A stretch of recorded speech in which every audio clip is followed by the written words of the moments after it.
Hey guys what's up, स्वागत है comment shark take everything में। तो यार आज मैं बात करने वाला हूँ top 10 villains from the flash TV show.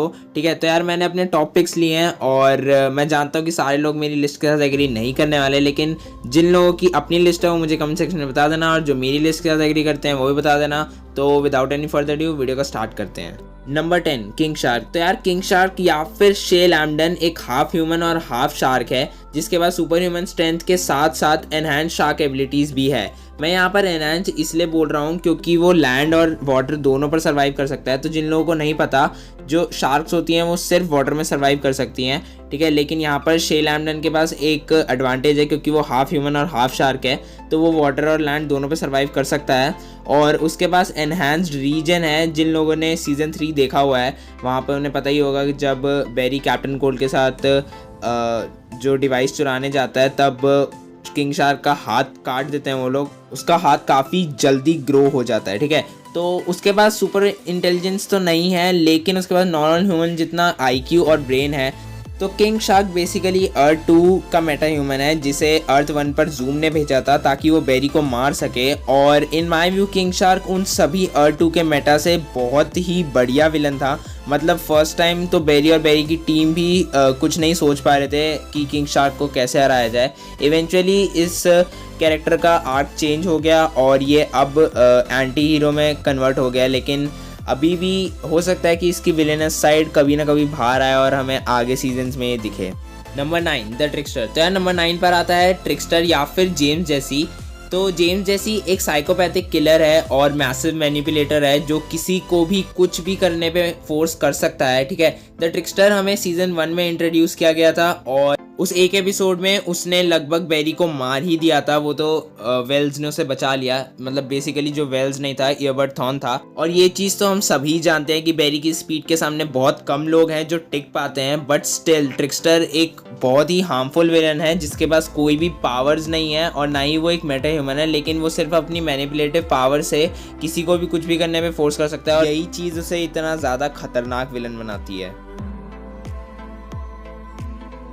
Number 8 the thinker. तो यार द थिंकर हमें सीजन 4 में इंट्रोड्यूस किया गया था और द थिंकर या फिर क्लिफर्ड डिवो एक सुपर इंटेलिजेंट मेटा ह्यूमन था। और सीजन 4 में इन्होंने विलन्स को चेंज किया था क्योंकि सीजन 3 तक हमें स्पीडस्टर विलन दिख रहे थे, लेकिन सीजन 4 में हमें एक डिफरेंट विलन दिखा था।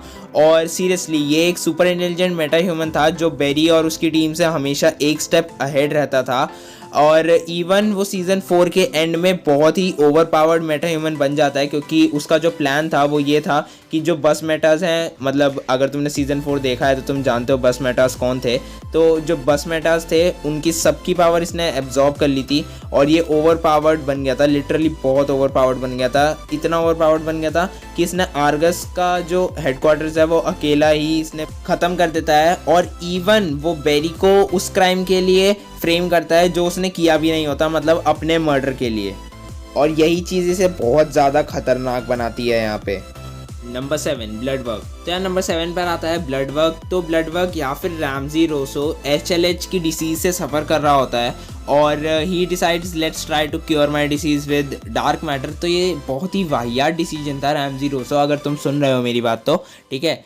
और वो डार्क मैटर को यूज़ करके अपनी डिसीज़ को क्योर करने की कोशिश करता है, लेकिन इवेंचुअली वो पावर्स गेन कर लेता है और जो उसकी पावर्स होती हैं वो होती हैं कि मतलब लोगों के फियर को एनहांस करना और फिर उनके इन्फ्यूज्ड ब्लड पे सरवाइव करना, मतलब जो उनका इन्फ्यूज्ड ब्लड होता है वो उस पर फीड कर सके।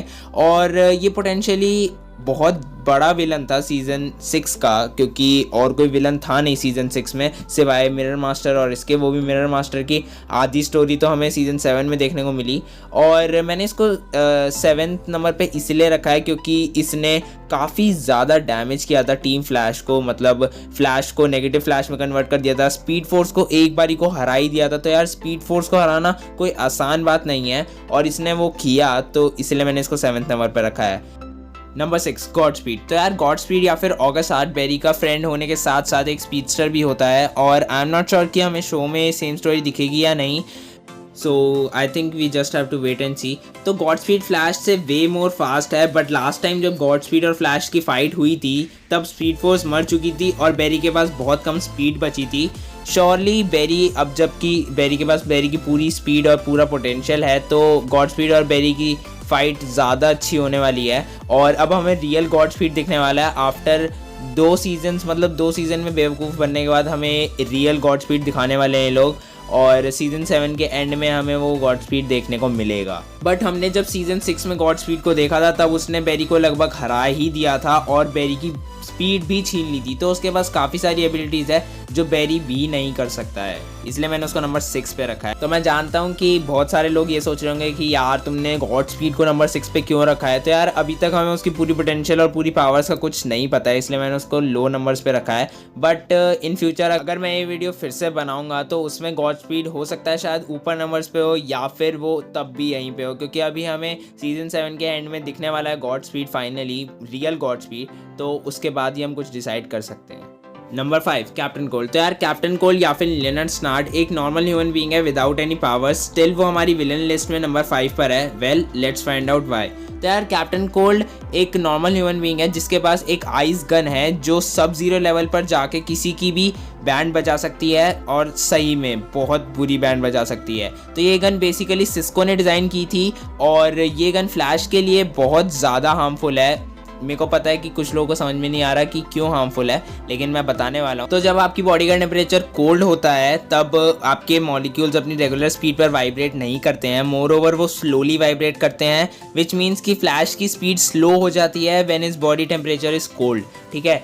और फ्लैश के लिए सबसे ज़्यादा बड़ी डिसएडवांटेज है, क्योंकि जो उसका मेन एडवांटेज है वही उसका डिसएडवांटेज बन जाता है। मैं जानता हूँ ये काफ़ी कंफ्यूजिंग है, लेकिन जो फ्लैश का मेन एडवांटेज है वो है उसकी स्पीड, और जब कोल्ड टेम्परेचर्स तक उसकी बॉडी के मॉलिक्यूल्स फ्रीज होते हैं तब वही उसकी डिसएडवांटेज बन जाती है। तो मे बी शायद तुम्हें समझ में आ ही गया होगा, और इसीलिए मैंने अपनी विलन लिस्ट में इसको बहुत ऊपर रखा है। बेसिकली ये मेरा फेवरेट विलन भी है, क्योंकि जब तक ये विलन था तब तक बहुत ज़्यादा इंटरेस्टिंग था शो, मतलब अभी भी इंटरेस्टिंग है लेकिन उस टाइम बहुत ज़्यादा इंटरेस्टिंग था। जो हाइप चाहिए होती है सीज़न 1 में, किसी भी शो के सीज़न स्टार्टिंग में चाहिए होती है, वो इस शो में थी। इसीलिए मैंने फ्लैश देखना स्टार्ट किया था, क्योंकि मैंने कैप्टन कोल्ड वाले एपिसोड का ट्रेलर देखा था। तो मेरे लिए द बेस्ट विलन है अभी तक का, मतलब नॉट द बेस्ट बट हाँ मेरे लिए बेस्ट है।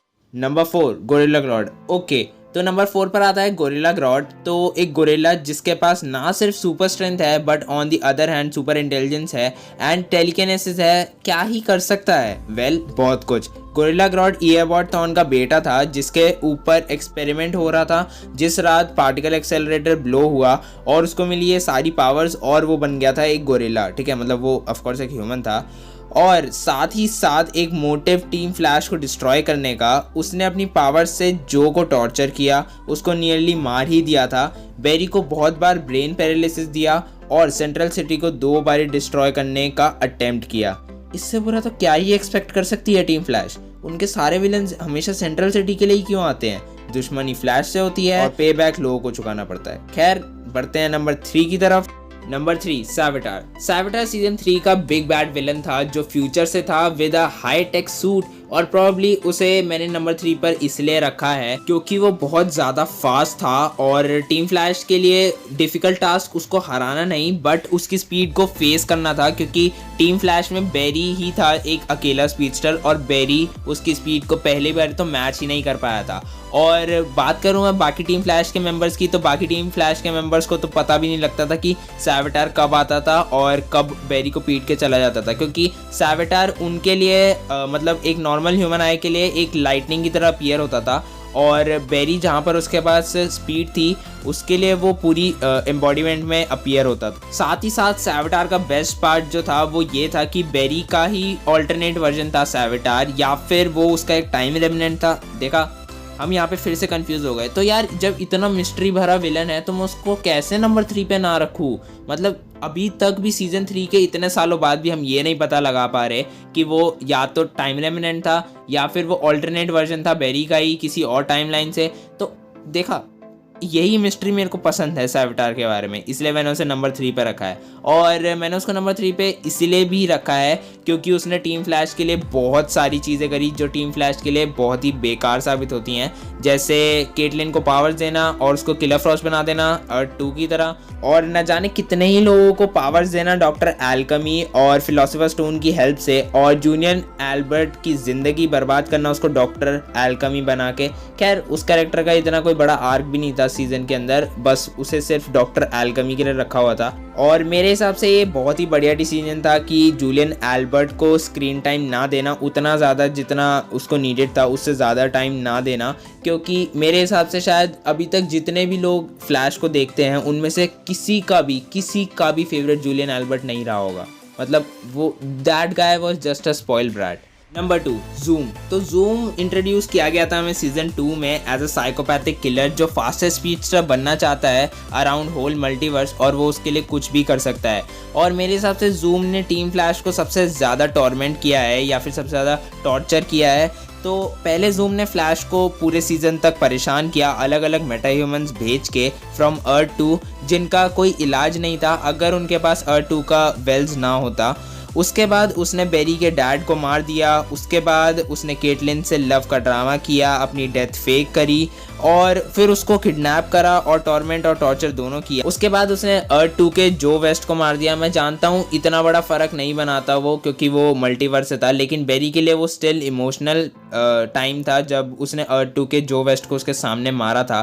ठीक है, उसके बाद उसने फ्लैश की स्पीड ले ली और अर्थ 1 के जो वेस्ट को अर्थ 2 पे ले जाके अपना कैदी बना लिया फिर से। मतलब क्या ऑब्सेशन है इसे लोगों को किडनैप करने से, लोगों को किडनैप ही करता रहता है। और उसके बाद इसने फ्लैश को ब्लैक फ्लैश बन के भी परेशान किया है बहुत ज़्यादा। तो मेरे हिसाब से शायद सबसे ज़्यादा परेशान रिवर्स फ्लैश के बाद जूम ने ही किया है टीम फ्लैश और फ्लैश को। Number 1, reverse flash. तो मुझे नहीं लगता मुझे इस बंदे के बारे में कुछ भी बताने की ज़रूरत है, लेकिन फिर भी जिन लोगों को नहीं पता मैं उन लोगों के लिए बता दूं। रिवर्स फ्लैश या फिर एबर्ट थॉर्न एक साइंटिस्ट है जो बहुत ही बड़ा मैनिपुलेटिव इंसान है। तो रिवर्स फ्लैश एक मेटा ह्यूमन स्पीडस्टर है जिसकी पावर्स एग्जैक्टली फ्लैश जैसी ही है, बस एक डिफरेंस है कि reverse flash negative speed force को यूज़ करता है जहाँ पर बेरी सिर्फ नॉर्मल स्पीड फोर्स को टैप करता है। और रिवर्स फ्लैश सीज़न 1 का विलन था, बट ज़्यादातर वो हर सीज़न में अपीयर होता है और यही लिस्ट में नंबर 1 पर इसलिए है क्योंकि चाहे टीम फ्लैश और बेरी जितनी भी कोशिश कर लें वो अभी तक भी इस इंसान को नहीं हरा पाए हैं। मतलब इसको टाइमलाइन से हटाने के बाद भी ये वापस आ जाता है बार बार टीम फ्लैश को टॉर्मेंट करने के लिए। और मोर ओवर उसने बेरी से उसकी सबसे इम्पॉर्टेंट चीज़ छीनी है जो उसके लिए मेरे हिसाब से अभी तक की सबसे इम्पॉर्टेंट थी, जो उसकी डॉटर थी नोरा एलन। और साथ ही साथ उसने उसकी मदर को भी मार दिया था सिर्फ इस खुंदक में कि वो फ्लैश को कभी हरा नहीं पाएगा। और साथ ही साथ उसने बेरी और बेरी की टीम को मेरे हिसाब से सबसे ज़्यादा टॉर्मेंट और टॉर्चर किया है। अगर मैं टॉर्चर पे आऊँ तो उसने सिस्को को मारने की कोशिश करी, वो तो बेरी ने टाइम में पीछे जाके टाइमलाइन चेंज कर दी इसीलिए सिस्को बच गया। लेकिन मेरे हिसाब से यही थी मेरी लिस्ट। और अगर तुम्हारे अपने कोई थॉट्स है तो वो मुझे कमेंट सेक्शन में बता देना, और अगर तुम्हारी अपनी कोई लिस्ट है वो भी कमेंट सेक्शन में डाल देना। अगर तुम मेरी लिस्ट से एग्री करते हो तो वो भी कमेंट सेक्शन में बता देना, मतलब सब कुछ कमेंट सेक्शन में ही बता देना। और अगर वीडियो अच्छी लगी हो तो प्लीज़ लाइक कर देना, चैनल को सब्सक्राइब कर देना और बिना सब्सक्राइब करे कहीं मत जाना। और जिन लोगों ने अभी तक सब्सक्राइब कर लिया उनको अ बिग थैंक्स, और क्योंकि हमारे 300 सब्सक्राइबर्स पूरे हो चुके हैं। और अगर मुझे फॉलो करना चाहो तो इंस्टा पे फॉलो कर लेना, वो ऑप्शनल है पूरी तरह से। अगर फॉलो करना हो तो डिस्क्रिप्शन में लिंक दे दिया मैंने इंस्टाग्राम का। और मैं मिलता हूँ अपनी नेक्स्ट वीडियो में। This is cool tech everything and